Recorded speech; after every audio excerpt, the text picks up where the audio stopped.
So, what is culture? Culture is this big long list that I have here. It's from everything that we eat and drink, how we dress, shelter ourselves, how we move, how we live, where we live, medicine, health, DNA, how we protect ourselves, interact with the environment.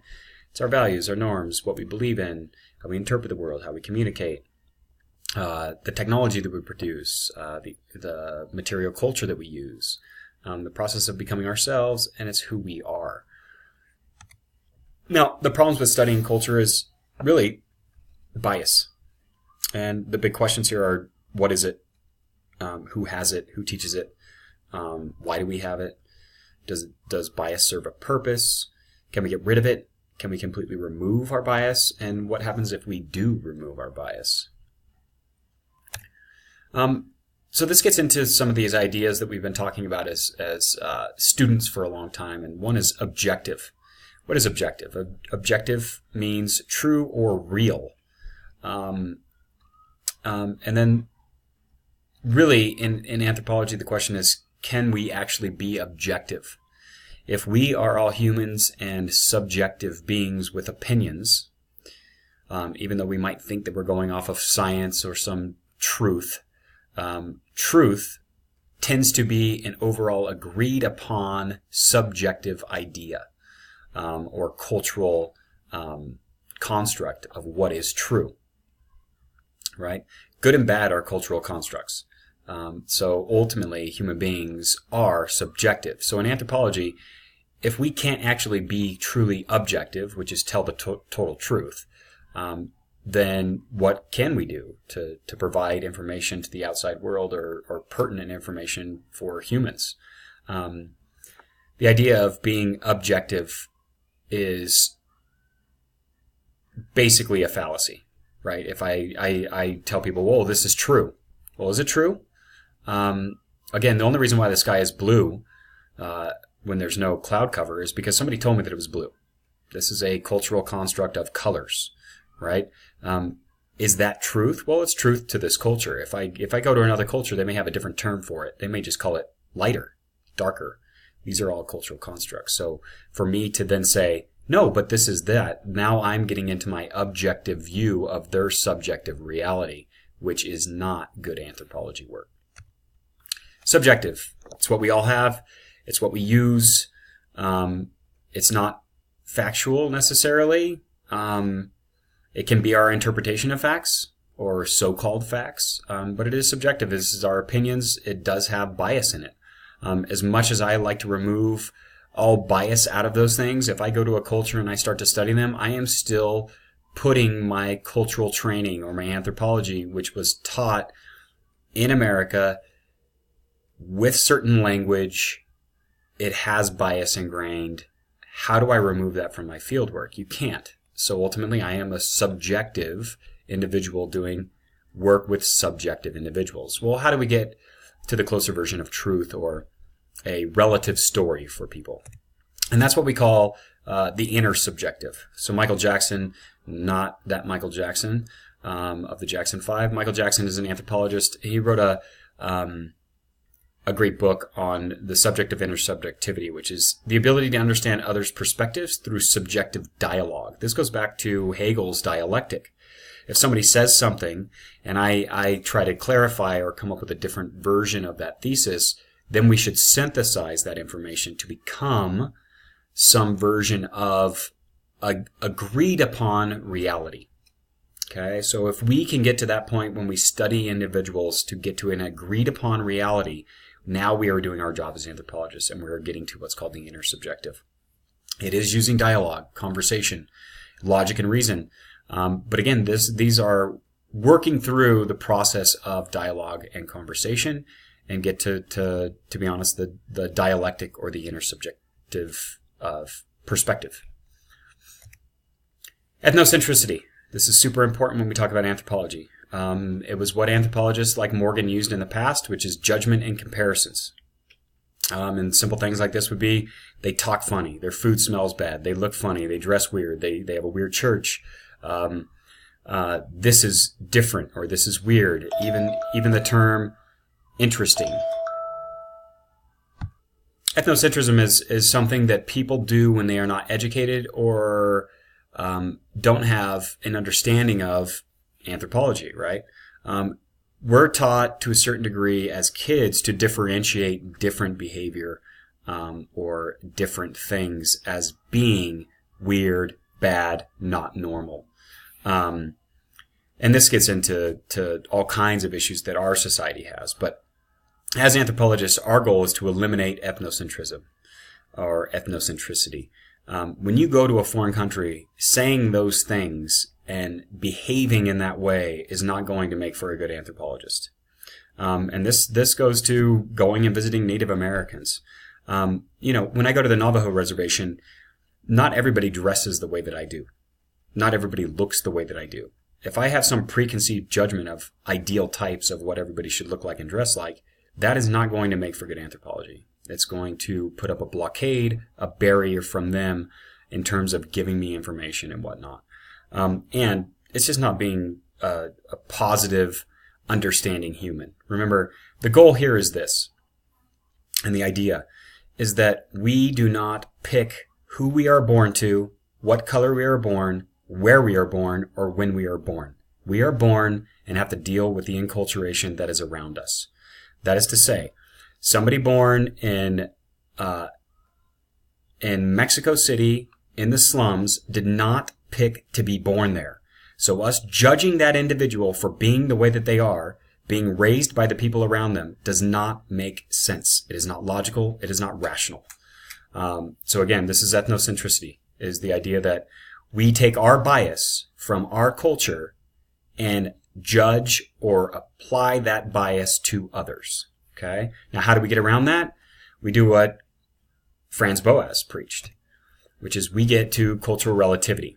Once we understand that bias and those judgments are not applicable because they don't make any sense, because people are doing things to function, like this lady in Thailand. They are serving bugs in Thailand because bugs are the most nutritious, healthy protein source on this planet, and they take up the least amount of water in terms of a animal protein source. That has environmental function. If we judge it, we say that that is weird because we have formed food taboos relating to wealth and class in this country. Basically, that beef is the mainstay of wealth. So poor people would eat bugs. This is a bias. This is a ethnocentric idea that we have placed on the rest of the world because we have decided that we are the best and the most interesting culture on this planet. Once we get past these things, and we can be relative, okay? And the idea here is, again, this lady did not pick to be born Thai and probably did not pick to be born in a family of food vendors of bugs. Okay, this is the tradition. This is how she was raised. So us just kind of assuming that she should not do this, she could do other things, is not really applicable to this setting. Being able to put your own bias in their place is important as an anthropologist, and relating cultural elements in a relative way, right? So my question always is, why are they doing that, right? Well, that cricket that you see right there is more nutritious per gram than a slab of beef, okay? So functionality, it's more readily available, and it does not have also the issues that beef has associated in terms of health, okay? So our goal here is, again, that is their function. Does beef have a function in our society? Absolutely. It has a wealth association. It has everything to do with the way that we have cultivated our society, traditional values. Beef is seen as the mainstay protein source, okay? And again, I'm not necessarily judging that so much, but when we start to get into environmental factors such as pollution and water waste, we would have a different conversation because, again, in terms of practicality of those issues, that turns into something different. As a cultural value, I see its point. Okay, so again, our goal is to do no value judgments, and then remember that truth and reality are cultural constructs. This lady's truth and reality around food and food taboos is her own version. She was not raised as an American. She cannot think, using the Sapir-Whorf hypothesis, In terms of the vocabulary and the words that we use, she's not thinking in those terms. Okay, so we need to maintain those ideas of cultural relativity, especially in this course when we talk about Native Americans. Methods. This is important. In anthropology, we have various methods that make us unique in the social science field. The first is participant observation, right? Participant observation we use as kids, right? Nobody tells me these rules necessarily of how to do certain things. Personal spacing, body language, those are all things based on observation, okay? And we're participating in those. So what that means is Branislaw Malinowski, an anthropologist in kind of the 20s to the 40s period, revolutionary, decided, you know what we need to do as anthropologists? We need to get off our butts and go out into the field and do real anthropology work. Prior to this, anthropologists were armchair anthropologists. They sat in their libraries and they came up with theories. They never went out and tested them.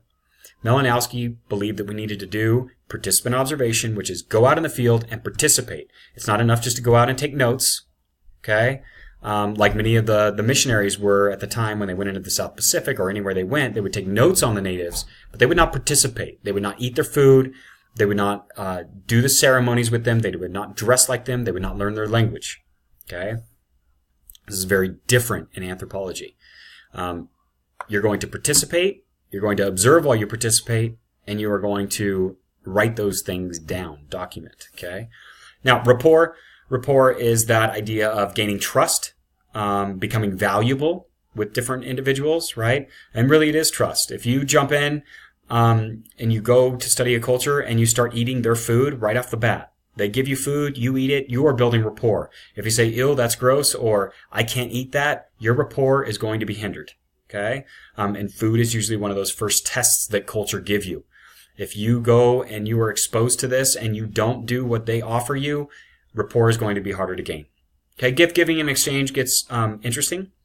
As anthropologists, this can really get into unethical field work. Unethical field work is like paying for information. We don't pay for information in anthropology.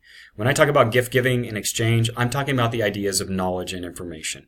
Usually if I ask somebody about their culture, they're going to want to know how my culture does it. I'm going to give them that. Okay, that's an exchange. That's building rapport. Quantitative versus qualitative. Quantitative is more numbers. Again, survey data. We're talking about hard number data. Qualitative is narrative, stories. Anthropology tends to be more concerned with qualitative, right? And I am more concerned with qualitative, which is how as quantitative data would look like. Poverty rates are 20% in America currently. This is an example, okay? And actually they're probably a little lower than that currently, but around, they hover around that percentage. Qualitative data is me actually going out and talking to somebody who would claim to be part of this group that is in poverty, ask them questions, find out their narrative, their story. Okay? This is qualitative data. Individuals' narrative, individuals' subjective understandings of who they are and where they occupy. Life histories are exactly what they're talking about. This is things like you've probably been exposed to. Interviewing grandpa. Finding out life histories are important in terms of giving us, again, that narrative story of individuals. Important individuals in our own lives and important individuals in society. Emic and etic are very important terms, but very simplistic. Emic, insider perspective. Etic, outsider perspective. Anthropology perspective. Anthropologist perspective. The goal here as an anthropologist is to develop both. Obviously, you are coming in with an etic perspective if you go into the field, if you are trained in anthropology. That is an outsider perspective. You've trained in anthropology. You have an outsider anthropological perspective. Your goal is to gain an emic or an insider perspective. This is the culture that you're actually studying, their perspective. You want to be able to think like them, talk like them, be like them. This goes back to participant observation. But you need both. Okay, Anthropologist Toolkit. Again, it's going to include things like video recorders, if you're doing video, audio recorders, a notebook, a pen, a camera. Those kinds of things are the basic tenets to the Anthropologist Toolkit. And again, it's our training is also our toolkit. What's in our brain, our fieldwork methods, all of these things become part of our toolkit. Ethnography is what is anthropology doing? It's the study. After we come back and we do our study, we record it, we write it down.